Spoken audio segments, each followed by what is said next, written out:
Hey, stop it. My name's Cece and I have Tourette's syndrome. The biggest stereotype about people with Tourette's syndrome is that they swear constantly. Only 10% of people have the swearing tics. My tics do quite often throw me off balance and make it really hard to walk because my head is constantly moving. The worst thing about having Tourette's syndrome is how much pain it causes you physically. We're in my bedroom and I'm about to record a TikTok. I make Tourette's awareness videos, so educational ones, but also funny ones. So Tourette's syndrome is a neurological condition, which means that our brain signals misfire, which causes involuntary movements and sounds called tics. I have motor and vocal tics, which motor tics are all the movements and vocal tics are all the sounds. It's very painful to be constantly moving and constantly shouting and things like that. So what happens if I have a substitute teacher and they don't know about my Tourette's? When I have a substitute teacher, I always make sure to tell them beforehand. I think it's a lot easier if they understand that I can't help it. I started posting about my Tourette's online in October 2020. I want to order a McCurry. Very, very good pom-pom fish. I set up my camera in my classroom at college and just started recording my tics. No. And I posted it and I think it got about 10,000 views in the first hour. I realised that actually this is something people might be interested in watching. Something I really want to show about Tourette's in my videos is that it's okay to laugh with us, but not laugh at us. I wasn't too scared at first because I didn't think anybody would see the videos, but as soon as they started reaching more and more people, I definitely got a bit nervous. Since last December, I've been losing my eyesight, but it isn't related to the Tourette's.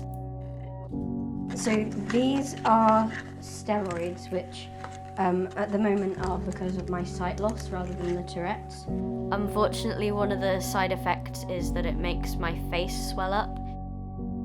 So they're helping to keep the inflammation down so I don't lose any more sight.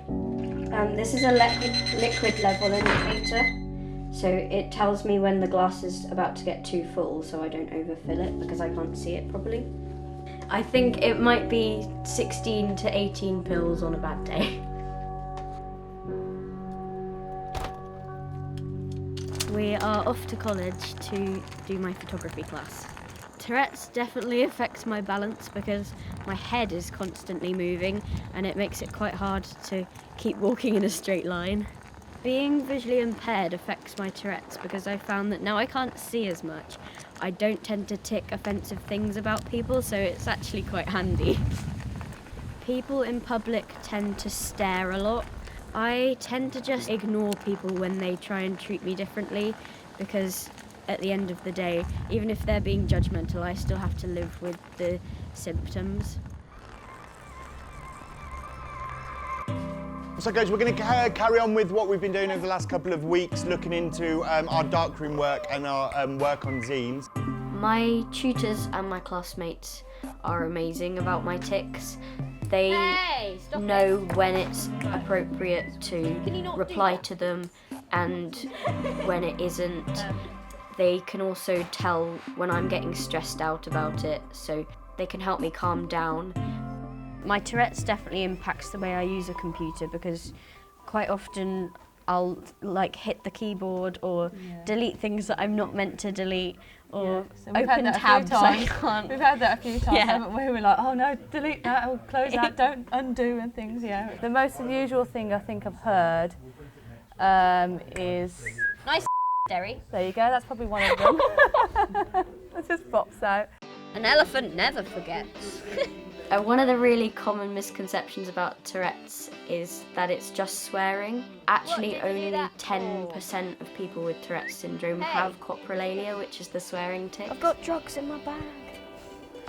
I think a lot of people make generalizations about me because of my tics. People assume that I'm really confident and outgoing because I'm just constantly shouting, but actually I have a lot of anxiety over it, and it definitely gets into your head a lot. I really hope for Cece's future that she carries on making more and more people aware of her Tourette's and what Tourette's are and things like that. My general ambitions for the future are to maybe go to university or spread more awareness about Tourette's syndrome. Definitely feels really empowering posting about Tourette's syndrome on TikTok, because I've got so many lovely messages from people saying that I've helped them understand. I hope that as I get older my Tourette's calms down a bit, or I can try and start some medication for it, but if it doesn't, then I'll just have to take it as it comes.